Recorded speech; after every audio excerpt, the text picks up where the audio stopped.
బెదిరింపులు పోలీసుల వేధింపులు చాలా ఎక్కువ అవుతున్నాయి రోజు రోజుకు. ఎలక్షన్ లో మా గ్రామంలో ఉన్న ప్రతి కార్యకర్తను కూడా వేధించారు.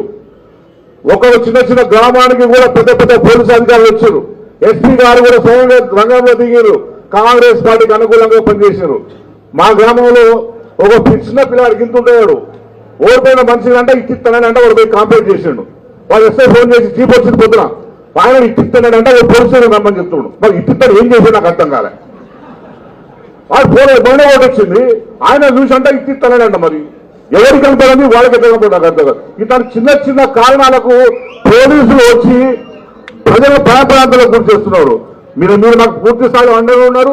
రేపు కూడా మనం కూడా దీనికి వ్యతిరేకంగా పోరాటం చేయాల్సిన అవసరం ఉన్నది. మీకు మాకు అండగా ఉండాలని చెప్పి ఈ సందర్భంగా మీకు కోరుకుంటాను. ధన్యవాదాలు. జై తెలంగాణ, జై తెలంగాణ. కేసీఆర్ గారి నాయకత్వం. భోజనం చేసినారే, అరిగిపోయింది కూడా. చాలా సంతోషం. గౌరవనీయులు సభాధ్యక్షత వహిస్తున్నటువంటి తమ్ముడు చంటి క్రాంతి కుమార్ గారికి, క్రాంతి ఒక మాట అన్నాడు ఇప్పుడే, కారు గుర్తు ఎలక్షన్ పెడితే అన్ని మనమే గెలుస్తుంటే అన్నాడు. ఆ విషయం రేవంత్ రెడ్డి కూడా అర్థమైంది కనుకనే 2 ఏళ్లకేళ్ళు జిల్లా పరిషత్ ఎలక్షన్ పెట్టలేడు, ఏడాది అర్థంకేళ్ళు మున్సిపల్ ఎలక్షన్ కూడా పరిగణ చేస్తలేడు. ఈ సర్పంచ్ అయితే కారు ఉండదు, ఇది ఇండిపెండెంట్, గెలిచిన వాళ్ళందరినీ నా అకౌంట్ వేసుకుంటా అని ఇది పెట్టింది. కానీ ఇప్పుడు జిల్లా పరిషత్ పెట్టే ధైర్యం చేస్తలేడు, ఎంపీటీసీ పెట్టే ధైర్యం చేస్తలేడు, మున్సిపాలిటీ పెట్టే ధైర్యం చాలతలేదు ఆయనకు. ఇంకా ఇవాళ కోఆపరేటివ్ ఎలక్షన్లు, డిసిసిబి ఎలక్షన్లు, దాన్ని కూడా నామినేషన్ ఇచ్చుకుంటారట, ఇక ఎలక్షన్ పెట్టారట. ఎందుకంటే పోయిన తప్ప 10కి 10 మనమే గెలిచినాం. మళ్ళా పెట్టినా బీఆర్ఎస్ వాళ్ళకి గెలిచేట్టుందని ఎలక్షన్ పెట్టా, నేను నా మనుషులను కాంగ్రెస్ కార్యకర్తల్ని నామినేట్ చేసుకుంటూ రేవంత్ రెడ్డి అంటేనే అర్థమైపోయింది ఆయన పని అయిపోయిందని. గౌరవనీయులు జిల్లా పార్టీ అధ్యక్షులు మన సంగారెడ్డి ఎమ్మెల్యే మిత్రులు చింతా ప్రభాకర్ గారికి, మా సోదరిమణి మరి నన్ను ఇప్పుడే ఆశీర్వదించినటువంటి మా మాజీ జిల్లా పరిషత్ చైర్మన్ మంజుశ్రీ గారు, అదేవిధంగా సీనియర్ నాయకులు గౌరవనీయులు జైపాల్ రెడ్డి అన్న గారు, గౌరవనీయులు సీనియర్ నాయకులు నారాయణ గారు, అదేవిధంగా రాహుల్ కిరణ్ గారు, లింగన్న గారు, కాశీనాథ్ గారు, నాగభూషణం గారు, సీనియర్ నాయకులు వీరభద్రరావు గారు, వీరారెడ్డి గారు, విజయ్ కుమార్ గారు, లక్ష్మీకాంత్ రెడ్డి గారు, బుచ్చయ్య గారు, వీరప్ప మా టేక్మాల్ అధ్యక్షులు, అట్లే అన్ని మండలాల అధ్యక్షులు శివకుమార్, నరసింహులు, శశికుమార్, విఠల్, శ్రీధర్, వెంకటేశం, రజనీకాంత్, అశోక్, సీనియర్ నాయకులు పల్లె సంజీవయ్య గారు, ఇంకా వేదిక మీద చాలా మంది ఉన్నారు. మాజీ మార్కెట్ కమిటీ చైర్మన్లు, మరి మాజీ సర్పంచ్లు, మాజీ ఎంపీటీసీలు, కోఆపరేటివ్ చైర్మన్లను భయపడి తీసేసింది ఇవ్వాలి. మా కోఆపరేటివ్ చైర్మన్లు, ముఖ్యంగా ఈ ఎన్నికల్లో మంత్రి గారు ఎన్ని అడ్డంకులు పెట్టినా, పోలీసులను అడ్డం పెట్టుకున్నా, విస్కీ బాటిళ్లు ఏర్లై పారించినా, డబ్బు మూటలు పంపినా, వాటన్నిటినీ కాదని అద్భుత విజయాన్ని సాధించిన మా గౌరవ సర్పంచులు, ఉప సర్పంచులు, వార్డు మెంబర్లందరికీ నా హృదయపూర్వక అభినందనలు. మీది మామూలు విజయం కాదు. జనరల్ గా ఎప్పుడైనా సర్పంచ్ ఎన్నికలు పెడితే రూలింగ్ పార్టీ గెలుస్తుంది. మనం బీఆర్ఎస్ గవర్నమెంట్ ఉన్నాం పోయినసారి, అప్పుడు ఎలక్షన్లు వచ్చినాయి. మనం 32కు 32 జిల్లా పరిషత్లు మనమే గెలిచినాం. అట్లనే మున్సిపాలిటీలు 149 మున్సిపాలిటీలకు ఎలక్షన్ జరిగితే 145 మనమే గెలిచినాం చైర్మన్లు, 96% గెలిచినాం. ఇక సర్పంచుల ఎన్నిక పెడితే రూపాయికి 90% మనమే గెలిచినాం. మరి ఇప్పుడేమైంది? రేవంత్ రెడ్డి ఇప్పుడు కారు గుర్తు లేకుండా సర్పంచ్ ఎలక్షన్ పెడదాం, నా ఖాతాలు వేసుకుందాం అనుకున్నాడు. కాలుకు బల్పం కట్టకుండా తిరిగిండు. సర్పంచ్ ఎలక్షన్కి ఎవడన్నా ముఖ్యమంత్రి తిరుగుతాడే? అసలు ఎప్పుడన్నా విన్నామా ముఖ్యమంత్రి సర్పంచ్ ఎలక్షన్లో తిరిగి ఓట్లు వేయమంటాడు ఎవడన్నా? కానీ రేవంత్ రెడ్డికి భయం పుచ్చుకొని తిరిగిండు. తిరిగి అధికార దుర్వినియోగానికి పాల్పడి ఇవాళ కలెక్టర్లను అడ్డం పెట్టుకొని గవర్నమెంట్ సొమ్ముతోని గవర్నమెంట్ బస్సులు పెట్టి పోలీసులను పెట్టుకొని అన్ని జిల్లాలు తిరిగొచ్చిండు. అది మొత్తం ఎన్నికల నిబంధనలు ఉల్లంఘించిండు. అన్ని జిల్లాలు తిరిగి ఇంకెంత గొప్పగా ఇగో నేను బతుకమ్మ చీరలు ఇచ్చినా చీరలు కట్టుకొని వచ్చి మా కారు గుర్తు మా కాంగ్రెస్ పార్టీలను గెలిపింది అని చిల్లర మాటలు కూడా మాట్లాడిండు రేవంత్ రెడ్డి. మాట్లాడిండా లేదా? బతుకమ్మ చీరలు కట్టుకొని వచ్చి మా కాంగ్రెస్ పార్టీలను గెలిపింది అనే చిల్లర మాటలు కూడా మాట్లాడిండు. నీ ముఖానికి నువ్వు ఏమిచ్చినావు? ఇవి మా కేసీఆర్ ప్రతి పండుగకు చీరలు ఇచ్చిండు. బతుకమ్మ చీరలు అందరికి ఇచ్చిండు. 1,40,00,000 మందికి ఇచ్చిండు. రేవంత్ రెడ్డి ఏం చేసిండు? ఇప్పుడు కేవలం గ్రూపులలో ఉండే ఆడోళ్ళకు మాత్రమే ఇచ్చిండు, మిగతాలకు ఎగబెట్టిండు. తల్లికి ఎగబెట్టిండు, బిడ్డకి ఎగబెట్టిండు. తల్లి అత్తకి ఇయ్యలే, బిడ్డకి ఇయ్యలే. ఇంట్లో మాత్రం భార్యకు ఒక్కదానికే ఇచ్చిండు. ఇప్పుడు అత్త ఏమనాలి, బిడ్డ ఏమనాలి? కేసీఆర్ ఉండగా అత్తకి ఇచ్చిండు, బిడ్డకి ఇచ్చిండు, ఇంట్లో భార్యకి ఇచ్చిండు, అందరికి ఇచ్చిండు కేసీఆర్. కానీ రేవంత్ రెడ్డి 2 సార్లు ఇవ్వాల్సింది ఒక్కసారి ఇచ్చిండు. ఆ ఇచ్చిన ఒక్కసారి కూడా సగం మందికి ఇచ్చిండు, సగం మందికి ఎగ్గొట్టిండు. ఆయన ముచ్చటనే సగం, ఏది చూసినా సగం సగం ఆగమాగం. ఇప్పుడు రుణమాఫీ ఉన్నది అందరికైనా, అదే 40 పైసలు అయింది, 60 పైసలు ఎగ్గొట్టిండు. రుణమాఫీ చూస్తే సగం సగం, బతుకమ్మ చీరలు చూస్తే సగం సగం. బోనస్ పేరు రాసంగి సన్నబడ్లకు బోనస్ వచ్చిందా? ఎగ్గొట్టిందా? పేరు రాసంగి ఎగ్గొట్టిండు. ఇప్పుడు ఓట్లున్నాయని వానకాలంకి ఇచ్చిండు. బోనస్ చూస్తే సగం సగం. రైతు బంధు రేవంత్ రెడ్డి వచ్చినాక 4 రైతు బంధులు కావాలి, 2 ఇచ్చిండు, 2 ఎగ్గొట్టిండు. అవునా కాదా? కేసీఆర్ ఉంటే కరోనా వచ్చినా మా ఎమ్మెల్యేల జీతాలు బంద్ పెట్టిండు, ఉద్యోగస్తుల జీతాలు బంద్ పెట్టిండు. రైతులకు మాత్రం బరాబర్ రైతు బంధు ఇచ్చిండు కేసీఆర్. రేవంత్ రెడ్డికి నా కరోనా లేదు, పెద్ద నోట్ల రద్దు లేదు, అయినా 2 సార్లు రైతు బంధు ఎగ్గొట్టిండా? అది కూడా సగం సగమేనా? రైతు బంధు చూస్తే సగం సగం, బోనస్ చూస్తే సగం సగం, రుణమాఫీ చూస్తే సగం సగం, బతుకమ్మ చీరలు చూస్తే సగం సగం, అంతా అగమాగం. అవునా కాదా? ఏదైనా ఒక్కదైనా చక్కగా ఉన్నదా?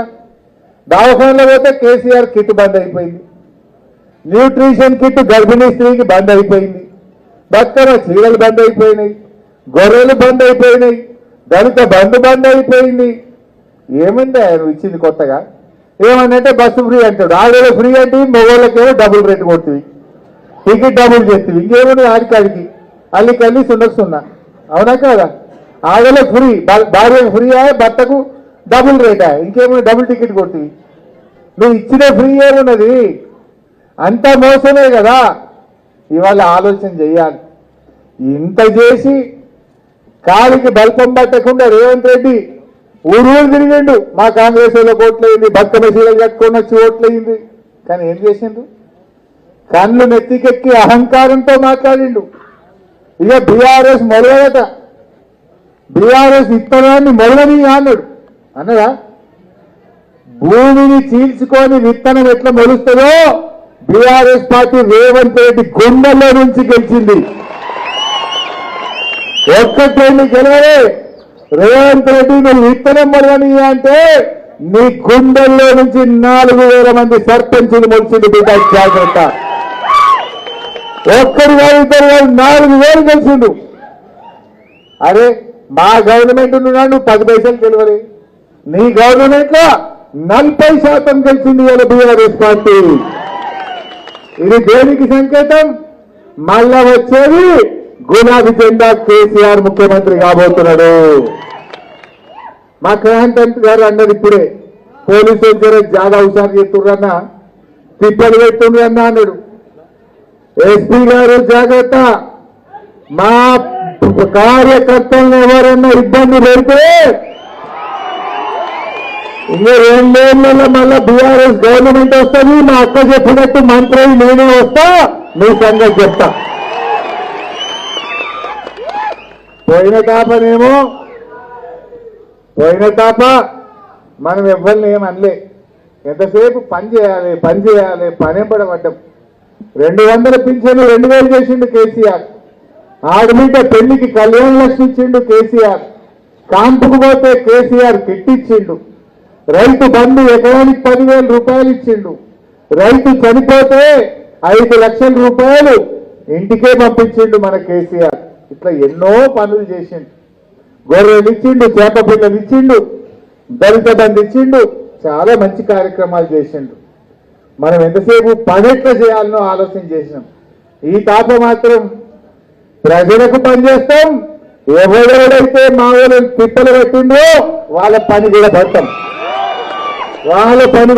బిడ్డ ఇచ్చిపెట్టేది లేదు ఈసారి. మీరు ధైర్యం ఉండండి. అరే తక్కువ మాటనా ఇది? పోలీసులను పెట్టినా, పైసలు వంచినా, మద్యాన్ని భారించినా మా అందరిలో 72 మంది సర్పంచులు గెలిచింది. ఇలా అద్భుతమైన విజయాన్ని సాధించింది. మీ అందరికీ శుభాకాంక్షలు. అంతా బక్కపరిచిన వాళ్ళు, పేదోళ్ళు, పైసలు లేవు కానీ ప్రజల హృదయాల్లో మంచి పేరుంది కనుకనే మీరు అందరూ గెలిచారు. పాపం కొంతమంది తమ్ముళ్ళు ఓడిపోయిండు, వాళ్ళు కూడా బాధపడాల్సిన అవసరం లేదు. నా దృష్టిలో గెలిచిన సర్పంచులకు బాధ్యత ఉంది, ఓడిపోయిన సర్పంచ్ అభ్యర్థులకు భవిష్యత్తు ఉన్నది. భవిష్యత్తును ఎందుకంటున్నా, ఈ తాపని అంతగా చూసినా పోయిన తాప ఓడిపోయిన వాళ్ళంతా ఇప్పుడు గెలిచారు చాలా మంది. ఈ తాప ఓడిపోయిన కదా మళ్ళీ తాప మన గవర్నమెంట్ ఉంటుంది, మళ్ళీ మీరే గెలుస్తారు, గ్యారెంటీ గెలిపిస్తారు మీ అందరూ. పాపం కొంతమంది ఓడిపోయినా బాధపడకండి. మా గెలిచిన వాళ్లకు మీరు కూడా ధైర్యంగా ఉండండి. పైసలు వస్తాయా రావా డౌట్ అవసరం లేదు. కేసీఆర్ ఉండగా ఒక మంచి పని చేసిండు. 15వ ఆర్థిక సంఘం నుంచి వచ్చే డబ్బులు రూపాయికి 85 పైసలు డైరెక్ట్ గా సర్పంచ్ అకౌంట్లకు పంపించే నిర్ణయం ఆనాడు మనం తీసుకున్నాం. రేవంత్ రెడ్డి ఆపలేడు, నా మోడీ గారు ఆపలేరు. మీకు డైరెక్ట్ గా మీ అకౌంట్లోనే డబ్బులు వచ్చి పడతాయి. మీ ఊర్లో మంచి చెడు చేసే అధికారం మీకే ఉంటది. మీరెవరు భయపడాల్సినటువంటి అవసరం లేదు. రెండవది, ఇలా ఈ చెక్ పవర్ ఎవరికి ఉంటుంది? నా ఎమ్మెల్యేకి ఉండదు, ముఖ్యమంత్రికి ఉండదు, ప్రధానమంత్రికి ఉండదు. ఇవాళ రాజకీయ ప్రజా ప్రతినిధుల్లో చెక్ పవర్ అంటూ ఎవరికైనా ఉన్నదంటే అయితే భారత రాష్ట్రపతికే ఉంటుంది, తప్పితే మా సర్పంచ్ గారికే చెక్ పవర్ ఉంటుంది. మీరంతా పవర్ఫుల్, మీరు మంచిగా పనిచేయండి. ఒక్కటే సూచన నాది, గెలిచినాక జర మాట మారొద్దు, అంగిలాగు మారొద్దు. నిన్నటి దాకా ఎట్టున్నావు, రేపు కూడా గట్లే ఉండాలి. ఓట్లప్పుడు అందరి దగ్గర పోయి దండం పెట్టామా లేదా? పెట్టాం కదా 2 3 సార్లు. ఇప్పుడు కూడా గట్లే ఉండాలి. గట్లుంటేనే మంచి పేరు వస్తుంది. ఏమనుకోవద్దు, ఏముంటాయి 3-4 పనులు. పొద్దుగాల బరాబర్ టైం మీద నల్ల నీళ్ళు వస్తున్నాయా లేవా? నల్లలు ఇప్పటాన్ని మంచిగా పనిచేసి అందరికీ సరిపోయే నీళ్ళు ఇస్తుండా లేదా చూసుకోండి. రెండోది ఏముంటది, పొద్దున్నే చెత్తబండి ప్రతి ఇంటికి పోయి కేసీఆర్ కొనిచ్చిన ట్రాక్టర్ ఉన్నది, కట్టించిన డంప్ యార్డ్ ఉన్నది. మంచిగా చెత్త కలెక్షన్ చేసి ఊరు శుభ్రంగా పెట్టే పని చేయాలి. మూడోది ఏముంటుంది, పొద్దుకే బుగ్గలు వెలుగుతున్నాయా లేవా? చీకటి లేకుండా మంచిగా బుగ్గలు పోయి అనుకో, పంచాయత్ సెక్రటరీకి చెప్పాలి, బుగ్గలు బరాబర్ తెల్ల బుగ్గలు వేపియాలి, మంచి వెలుతురు ఇప్పియాలి. ఈ 3-4 మంచిగా పనులు చేయాలి. ఇంకేమైనా ఇంత పైప్ పడిపోతుంది, నల్ల బద్ద అవుతుంది, ఏదైనా లీక్ అవుతుంటుంది, చిన్న చిన్న పనులు మంచిగా చేయించుకుంటూ పోతే తప్పకుండా ప్రజలు ఆదరిస్తారు. సరే, మీరు చాలా మాటలు ఇవ్వచ్చు గెలిచినప్పుడు, మీతో ఆయన కాడికి దండలాడు. ఇంకేమైనా తిప్పలు ఉంటే 2 ఏళ్ళు అయితే మళ్ళీ బీఆర్ఎస్ కేసీఆర్ ముఖ్యమంత్రి అవుతాడు, నేను దగ్గరుండి మిగతా పనులు చేపిస్తా. 2 సార్ల తర్వాత మనమే కదా. అప్పుడు ఏమైనా మిగిలిపోయినాయి, మీరు హామీ ఇచ్చిన పనులుంటే మా క్రాంతి గారికి చెప్పండి, మా జయపాలన్నకు చెప్పండి, మా నారాయణకు చెప్పండి, మిగతా పనులు నేను దగ్గరుండి చేపిస్తా అని చెప్పి మనం చేస్తా ఉన్నా. మంచిగా పని చేద్దాం. ఏం ఇవాళ ఈ గవర్నమెంట్ వచ్చినాక అంతా ఆగం. ఇంకా యూరియా బస్తాలు దొరుకుతున్నాయి. మన వానకాలం దొరకలే, ఇప్పుడు యాసంగి. ఏమైందా యూరియా అంటే యాప్ కోసం లైన్లో కట్టాలన్నట. అరే పంట పండడానికి ఇంత నీళ్లు కావాలి, కరెంటు కావాలి, అంటే యూరియా కావాలి. రేవంత్ రెడ్డి ఏమంటుండే యాప్ కావాలి, మ్యాప్ కావాలి. అరే నీళ్ళ గురించి చెప్పడు, నా యూరియా గురించి చెప్పడు. ఇప్పుడు మన సింగూరు కాలువలు ఉన్నాయి. మన గవర్నమెంట్ ఉండగా బరాబర్ 40,000 ఎకరాలకు సింగూరు కింద నీళ్లు బాధించినమా లేదా? ఆ మోటార్లు రిపేర్ చేసి కొత్త మోటార్లు పెట్టించింది బీఆర్ఎస్, కాలువలు పూర్తి చేసింది బీఆర్ఎస్. మీకు కరెంటు సబ్స్టేషన్తో సహా కట్టి నేనే వచ్చి ఇనాగ్రేషన్ చేసినా ఆనాడు కాలువలలో నీళ్లు బారించినాం. ఇప్పుడు పోయిన యాసంగి ఏమైంది? మేము కాలువలు లైనింగ్ చేస్తున్నాం, మేము కాలువలు మరమ్మతు చేస్తున్నాం అని పోయిన యాసంగి నీళ్లు ఇయ్యలే. మన చౌటకూరు కానీ, మన పుల్కల్ కానీ, మన అందోల్ జోగిపేట అందోల్ కానీ 3 మండలాలలో 40,000 ఎకరాలకు నీళ్లు రావాలి. పోయిన యాసంగి ఇచ్చిండ్రా? యాసంగి ఎగబెట్టిండ్రు. మేము కాలువలు మంచిగా చేస్తున్నాం అన్నారు, పంటలు వేసుకోవద్దు అన్నారు. మళ్ళీ ఇప్పుడు కూడా ఏదో సింగూరు రిపేర్ చేస్తాం, డ్యామ్ రిపేర్ చేస్తాం అని సగం కాల్ చేసాం. ఆ కాల్ చేసేటప్పుడు కూడా ఒకటేసారి గేట్లన్నీ ఎత్తితే మనకు ఆ మంజీరాకు ఎడమ వైపు కుడివైపు ఉన్న పొలాలన్నీ మునిగిపోయినాయి. ప్రతి ఊర్లో 400-500 ఎకరాలు మునిగిపోయినాయి. దానికి కూడా ₹1 సాయం చేయలేదు ఇప్పటిదాకా. వేల ఎకరాల పంట నష్టం జరిగింది, ₹1 కూడా ఇయ్యలే. ఇప్పుడు మళ్ళా యాసంగి నారు పోయాలనా వద్దా, యాసంగి మరి పంట బండియాలనా వద్దా ఏదైనా చెప్తున్నారా? ఇప్పటికన్నా రైతులు ఆందోళనలో ఉన్నారు. అరే మీరు డ్యామ్ రిపేర్ చేసేది ఉంటే యాసంగి పంటకు నీళ్లు ఇచ్చినాక ఎండాకాలం 3 నెలలు 4 నెలలు గట్టిగా డబుల్ లేబర్ వెయిట్ చేయండి. లేదు అట్లా వీలు కాదు, క్రాప్ హాలిడే ప్రకటించండి, రైతులకు ఎకరానికి ₹25,000 డబ్బులు ఇవ్వండి, పైసలు ఇవ్వండి, ఉన్న విషయం మీద కుళ్ళా చెప్పండి. ఏం చెప్పకపోతే ఎట్లా? నీళ్ళు ఇస్తారా ఇయ్యరా? క్రాప్ హాలిడే ప్రకటించి ఎకరానికి 25,000 ఇస్తారా? మరి పంటకు నీళ్లు ఇస్తారా? ఏదో ఒకటి చెప్పాలనే వద్దా? గవర్నమెంట్ ఉన్నట్టా లేనట్టా? ఇలా 3 మండలాలు, ఇటు అందోలు కానీ, చౌటకూరు కానీ, పుల్కల్ కానీ 3 మండలాల రైతులకు ఏం అర్థం కాని పరిస్థితుల్లో పెట్టింది ప్రభుత్వం. అంత గందరగోళం. అరే నిండా నీళ్లుంటే సగం డ్యామ్ ఖాళీ చేసిండ్రు, నీళ్ళన్నీ బయటకు వదిలిండ్రు, అట్ల పొలాలు మునిగి నష్టం అయిపోయాయి. యాసంగంగా పండిద్దామంటే నీళ్ళు ఇస్తారా ఇయ్యరా చెప్పరా? ఈ రకంగా గందరగోళం చేసిండ్రు. ఆనాడు కేసీఆర్ గారు సంగమేశ్వర బసవేశ్వర ప్రాజెక్టు రూపకల్పన చేసిండ్రు. నిజానికి సంగమేశ్వర బసవేశ్వరలో అందరికంటే ఎక్కువ లాభం అయ్యేది మన జోగిపేట అందోళకే ఎక్కువ లాభం అవుతుంది. 150,000 ఎకరాలకు నీళ్ళు వస్తాయి. ఇటు సంగమేశ్వరకేలు వస్తాయి, ఇటు బసవేశ్వరంకేలు వస్తాయి, 2 దాంట్లకెళ్ళి వస్తాయి మనకు నీళ్ళు. 150,000 ఎకరాలకు కాళేశ్వరం నీళ్లు తేవడానికి కేసీఆర్ రూపకల్పన చేసింది. పనులు ప్రారంభమైనవి మన మున్పల్లిలో. కానీ ఇప్పుడు కాంగ్రెస్ గవర్నమెంట్ వచ్చి 2 ఏళ్ళు తట్టడి మట్టి ఎత్తలేదు, దాన్ని ఆన్నే బండబెట్టిండ్రు. ఇవాళ నిజంగా కాళేశ్వరం నీళ్లు మన జోగిపేట, ఇప్పుడు గజ్వేల్ కానీ, మెదక్ కానీ, దుబ్బాక కానీ, సిద్దిపేట కానీ, అటు మానకొండూరు, హుస్నాబాద్ అవన్నీ కాళేశ్వరం నీళ్లతో పంటలు పండుతున్నాయి. మలన సాగర్ నిండా ఉన్నది, దాని కాలువల్ని సింగూరు తెచ్చి సింగూరుకెళ్ళి బసవేశ్వర సంగమేశ్వర పెట్టి ఈ జోగిపేటకు కూడా కాలమైనా కాకపోయినా బోర్లతోని కరెంటుతో పని లేకుండా 150,000 ఎకరాలకు నీళ్లు ఇవ్వడానికి ఆనాడు మనం పనులు ప్రారంభం చేసినాం. ఇవాళ వీళ్ళు వచ్చి 2 ఏళ్ళైంది మొత్తం బండ పెట్టింది. బసవేశ్వర బంద్ అయినది, సంగమేశ్వర బంద్ అయిపోయింది. మరి ఎవరు మాట్లాడతలేరు? ఈ జిల్లా ఎమ్మెల్యేలు మాట్లాడారు, ఈ జిల్లా ఎంపీలు మాట్లాడారు. ఎందుకు రేవంత్ రెడ్డిని అడుగుతలేరో నాకు అర్థమైతలేదు. సంగారెడ్డి జిల్లాను ఇలా రేవంత్ రెడ్డి చిన్న చూపు చూస్తున్నాడు. సంగారెడ్డి జిల్లాకు రేవంత్ రెడ్డి అన్యాయం చేస్తున్నాడు. ఈ సంగారెడ్డి జిల్లాలో ఒక్క పని కూడా అయితలేదు. మొన్న రేవంత్ రెడ్డి జహీరాబాద్కి వచ్చిండు, ₹1 ఇచ్చిండా? ఒక్క పని చేసిందా జహీరాబాద్కు రేవంత్ రెడ్డి వచ్చి? ఏమి కూడా జరుగుతున్న పరిస్థితి లేదు. ఉన్న పనులు అయిపోయినాయి. బసవేశ్వర ఆగింది, సంగమేశ్వర ఆగింది, సింగూరు నీళ్లు 40,000 ఎకరాలకు రావాలి మన అందోళన జోగిపేటల, అది బంద్ అయిపోయినటువంటి పరిస్థితి ఉన్నది. ఒక్క రోడ్ అన్న మంచిగా అయిందా? ఎక్కడ రోడ్లు అక్కడనే అయిపోయినాయి, అన్ని గుంతలు అయిపోయింది. సంగారెడ్డి కానీ, జైరాబాద్ కానీ, అందోలు కానీ, నారాయణఖేడ్ కానీ రోడ్లన్నీ గుంతలమయమైపోయినటువంటి పరిస్థితి ఉన్నది. అందుకే ప్రజలు ఇవాళ ఈ ప్రభుత్వం మీద చాలా కోపంగా ఉన్నారు. రేవంత్ రెడ్డి ఏమో ఫుట్బాల్ ఆడుకుంటున్నా, అంత బిజీ బిజీ. ఇంకేమంటుండు, నా మన్మంతో నేను ఫుట్బాల్ ఆడుకున్నా, తప్ప అంటాడు. ఆడుకో, నువ్వు నీ ఇంట్లో ఆడుకో, కానీ నువ్వు ప్రజల సొమ్ముతోని, సింగరేణి డబ్బులతోని, ప్రభుత్వ డబ్బులను 100 కోట్ల రూపాయలు నీ ఫుట్బాల్ షోకుల కోసం ఖర్చు పెట్టే హక్కు నీకెక్కడిది అంటున్నా. మనం ఉన్నప్పుడు అదే సింగరేణి డబ్బులతోని స్కూళ్ళు కట్టించినాం, మెడికల్ కాలేజీలు కట్టించినాం, రోడ్లు వేసినాం మనం. కానీ రేవంత్ రెడ్డి ఆయన మనమడి షోకు, ఆయన షోకులు తీర్చుకోవడానికి సింగరేణి పైసలతోని ఫుట్బాల్ ఆడుతున్నాడు.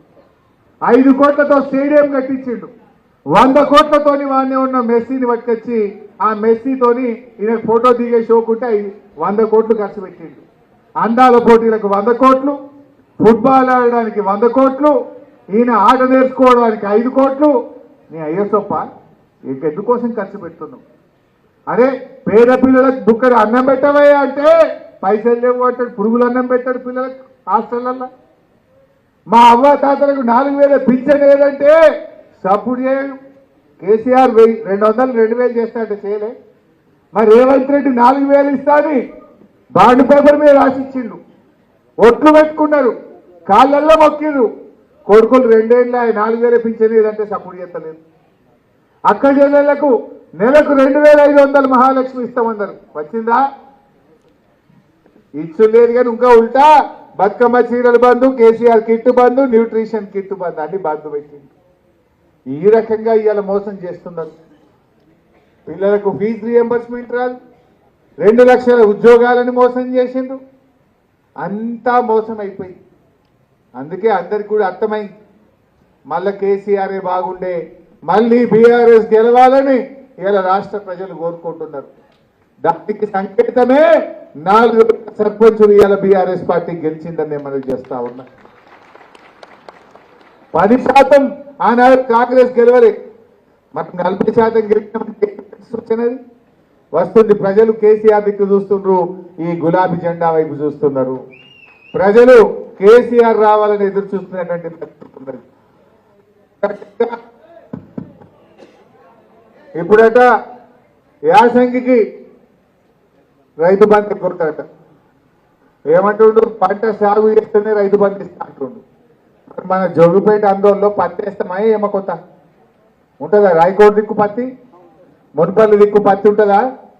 పత్తి 7 నెలల పంట ఒకటేసారి యాసంగి. ఇక పత్తి వేస్తే యాసంగికి రామ్ రామ్ అట, రైతు బంధు రామ్ రామ్. చెరుకు పెడతాం ఒకటేసారి ఇస్తారట, పండ్ల తోటలు ఒకటేసారి ఇస్తారట, కందులు పెడతాం ఒకటేసారి ఇస్తారట. మరి ఇవాళ రైతు బంధు కూడా కోతలు పెడుతుండగా ఈ రకంగా అందరినీ ఇబ్బంది పెడుతున్నటువంటి పరిస్థితి ఉంది. పిల్లల కోసం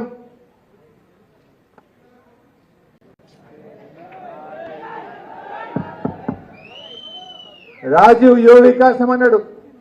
మన 2వ తారీఖు, జూన్ 2వ తారీఖు ఇక పిల్లలకు 6,000 కోట్లు ఇస్తామన్నారు. 6 రూపాయలు ఇచ్చింది ఎవరికన్నా? రాజీవ్ యువ వికాసం అని పేపర్లలో యాడ్లు వేసుకున్నారు, టీవీలలో ఫోటోలు వేసుకున్నారు. కానీ ఇవాళ వరకు ఒక్క నిరుద్యోగ యువతి యువకులకు 1 రూపాయి కూడా ఇవ్వలేదు.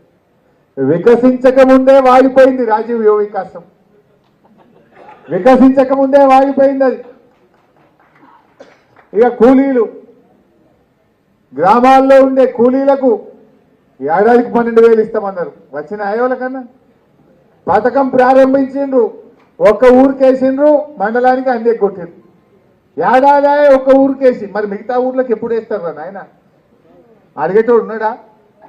మరి ఆనాడేమో ఓట్లు వేయించుకుంటారు, కౌలు రైతుల ఓట్లు వేయించుకున్నారు, రైతు కూలీల ఓట్లు వేయించుకున్నారు. ఇప్పుడేమో ఓడదాటిదాకా ఓడమల్లప్ప, ఓడదాటినాక బోడమల్లప్ప గడ్డకెక్కి రైతు కూలీలకు మోసం చేసిండ్రు. ఇవాళ వరకు ఇందిరమ్మ ఆత్మీయ భరోసా పేరిట ప్రారంభించిన పథకం 1 ఊరికే పరిమితమైంది. మిగతా ఊర్ల రైతు కూలీలకు ఎక్కడ కూడా డబ్బులు ఇచ్చిన పాపాన పోతలేదు. రాజీవ్ యువ వికాసం పేరిట యువతి యువకులకు మోసం, ఇందిరమ్మ ఆత్మీయ భరోసా పేరిట రైతు కూలీలకు మోసం, రైతులకు మోసం, యూరియా తిప్పలు పెడుతుండ్రు. అదేదో యాప్ చూసి చెప్పిర్రా మీకు ఎవరన్నా? ఆ యాప్ పనిచేస్తలేదు. ఇవాళకి పొద్దుగాల పోయి యాప్ను ఓపెన్ చేస్తే టెక్నికల్ ప్రాబ్లం అంటుంది. అది మరి యూరియా సంచుల కోసం యాడికి పోవాలి? నేను అడుగుతున్నా మీ అందరినీ, కేసీఆర్ ఉండగా లారీ మీ ఊళ్ళకి వచ్చిందా లేదా? చాలా గ్రామాలకు లారీ ఊళ్ళకే పంపినాం. మీకు ఆటో కిరాయి పడొద్దు, అమాలి కిరాయి పడొద్దు, రానుబోను ఖర్చులు ఉండొద్దు, ఆడ టిఫిన్ తినుడు ఛాయ్ తాగే ఖర్చు ఉండొద్దని ఊళ్ళకే లారీలు పంపినాం అన్నాడు. కానీ ఇవాళ ఏమైంది? కాంగ్రెస్ వచ్చినాక పోయి జోగుపేటలో పొద్దుగాల నిలబెడితే పొద్దుగట్టు దొరికితే ఒక్క సంచి, మళ్ళీ తెల్లారిపోతే మళ్ళీ ఒక్క సంచి. ఇట్లా ఇక వ్యవసాయానికి జోగుపేటకే అయిపోయింది మన పని. అయితే టేక్మాలో లేకపోతే మునిపల్లో లేకపోతే రాయకోడో లేకపోతే జోగుపేటకో ఇదే పని కదా, రేగోడుకో. అంటే యూరియా బస్తాలు కూడా సరఫరా చేయగా శాతగా దద్దమ్మ ప్రభుత్వం కదా రేవంత్ రెడ్డి ప్రభుత్వం. కేసీఆర్ ఉండగా ఎప్పుడు ఉన్నది అట్లా? కరెంటు మున్పట్ల లెక్క వస్తుంది. అదే పొద్దుకి ఎప్పుడు వస్తుంది, ఎప్పుడు వస్తుంది ఒకసారి చెప్పుంది. సాయంత్రం 5:30కు 6 గంటలకు పోతే మళ్ళీ మబ్బులు ఎప్పుడో వస్తూ ఉన్నది. 20 సార్లు పోతుంది రోజుకు. మంత్రి గారు ఉన్నారు కదా మీకు స్పెషల్.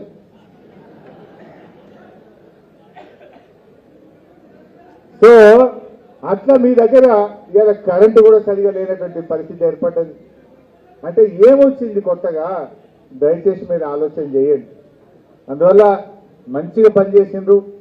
నిజంగా మా గులాబీ కార్యకర్తలకు, కష్టపడ్డ కార్యకర్తలకు, 72 మంది సర్పంచ్ల గెలుపులో కృషి చేసిన ప్రతి కార్యకర్తకు నేను శిరస్సు నుంచి నమస్కారం తెలియజేస్తా ఉన్నా. చాలా గొప్ప గెలుపు. అందరిది వేరు, మీది వేరు.